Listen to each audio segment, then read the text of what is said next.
Olá pessoal, estou aqui novamente para compartilhar algo com vocês, algo que o Espírito Santo ministrou durante o dia de hoje na minha vida, e tudo começou após eu ter ouvido uma música que o pastor compartilhou aí na rede do WhatsApp, e essa música é aquela música do Fernandinho que fala da figueira, né, da figueira que não floresça, ainda que a figueira não floresça. E meditando aqui nessa passagem de Abacuque 3:17, que diz: ainda que a figueira não floresça, nem haja fruto nas vides, ainda que falhe o produto da oliveira, e os campos não produzam mantimento, ainda que o rebanho seja exterminado da malhada, e nos currais não haja gado, todavia eu me alegrarei no Senhor, exultarei no Deus da minha salvação. Então, a palavra ela está falando de fatos que podem acontecer a qualquer momento, e não só isso, fatos que realmente acontecem. Por exemplo, uma figueira, ela floresce, mas antes dela florescer, ela precisa ser uma semente, ser plantada, se transformar em uma árvore, florescer para depois produzir o fruto. Da mesma forma, a videira para produzir a uva, da mesma forma a oliveira para produzir a azeitona. E aqui o Espírito Santo falou comigo duas coisas. Uma delas é sobre alegria e a outra é sobre tempo, sobre deixarmos ansiedades, porque se observarmos o que o Espírito Santo está nos dizendo aqui, o que a palavra do Senhor está nos dizendo, é que vai acontecer um momento que a figueira não vai florescer e ela não vai produzir, porque é natural. Vai acontecer um momento que a videira não vai ter uva, porque é natural, ela tem um tempo para produzir, ela tem um ciclo, Deus criou dessa forma, Deus projetou dessa forma. Da mesma forma, a oliveira, ela tem um tempo para produzir azeitona, ela tem um tempo de crescer, de florescer e de produzir os seus frutos. Essas árvores aqui, frutíferas, elas foram criadas por Deus, e elas têm o tempo que Deus determinou para elas, o tempo de ser semente, o tempo de se desenvolver, crescer, o tempo de florescer e o tempo de produzir.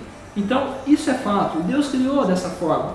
E aqui também a palavra fala: ainda que o rebanho seja exterminado da malhada e nos currais não haja gado. Sabemos que momentos de grande seca, o gado ele fica escasso. O rebanho de gado, até mesmo de ovelhas, de cabras, eles ficam totalmente escassos, porque não tem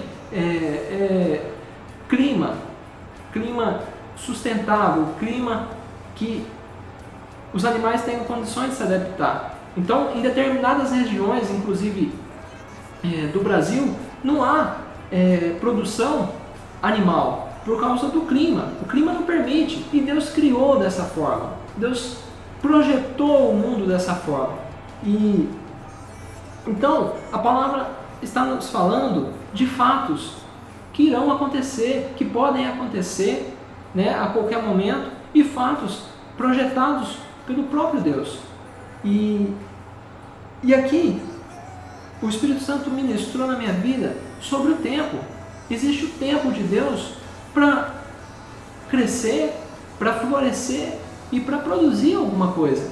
E hoje vemos que as pessoas estão estressadas, as pessoas estão ansiosas, as pessoas querem que as coisas aconteçam de forma muito rápida, de forma muito instantânea, como se um raio caísse do céu e esse raio abrisse um buraco na terra, e nesse buraco existisse baús de dinheiro que desse para comprar qualquer coisa. Isso é só um exemplo, né? As pessoas esperam que isso aconteça. E aqui a palavra não está nos ensinando isso. Aqui a palavra está nos revelando que vai existir esse tempo que não vai existir flor, que não vai existir o fruto, que vai faltar mantimento, de certa forma, seja em escala regional, escala local, escala global. Tudo é fato, e temos experiências do histórico da sociedade de de tempos, né, de tempos atrás, que isso já aconteceu, sociedades que foram exterminadas pela fome e tudo mais. Então, Deus tem um propósito para todas essas coisas, e os mistérios de Deus, cabe a Ele revelar ou não. Então eu não quero entrar nesse mérito, mas o que eu quero trazer aqui para você é compartilhar aquilo que o Espírito Santo está ministrando na minha vida, que existe o tempo de Deus para as coisas acontecerem. Só que aqui